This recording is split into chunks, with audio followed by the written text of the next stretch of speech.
Toy, kain na tayo. Buko ng kubo dyan ah.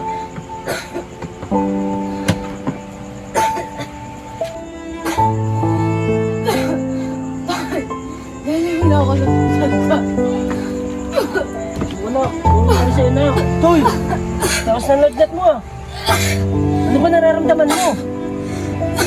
Wala ka naman tayong kapera-pera. Ano na ang hospital tayo? Tara anak. Toy, mapakadadali kita sa ospital, Toy. Aris. Aris. Oh, pre, yung gabi na. Manda lang pa yung anak mo. Aris. Sakit kasi yung anak mo. Kapag pre, alam mo naman galing mo lang sa sakit. Wala rin lang pera ngayon, pre.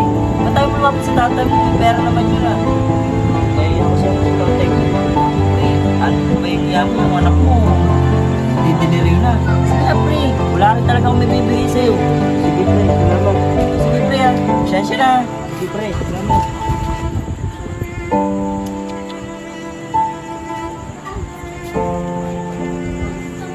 Sige na nga. Bahala na.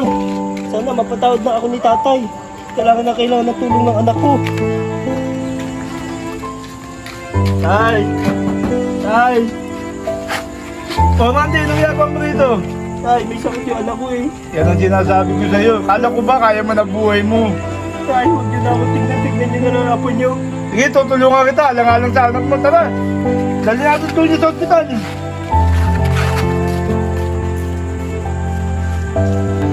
O, paano yung ginagawa mo dito? Pare, tinakbo namin yung apo ko eh. May sakit yung apo ko eh. O, kala ba may problema kayong anak mo? Wala pare, tinalak ko, hindi ko matiis. Ako ko pa rin yun. O, kumusta nalagay ng apo mo ngayon? Hindi ko nga alam. Hindi ko pa alam. Okay na pa yung anak mo. Eh, parang muna na ako pa. Nagpa-center na ako dito. O, sige, sige pare.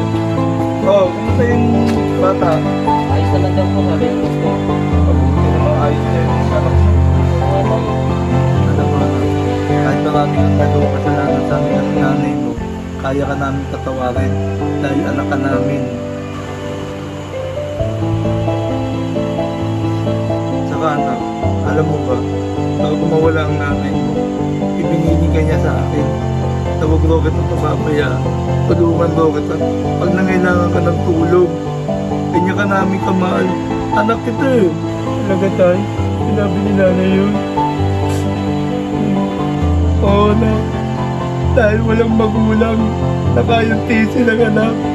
Pero kayong mga anak, kaya yung tisi ng magulang. Ay, salamat.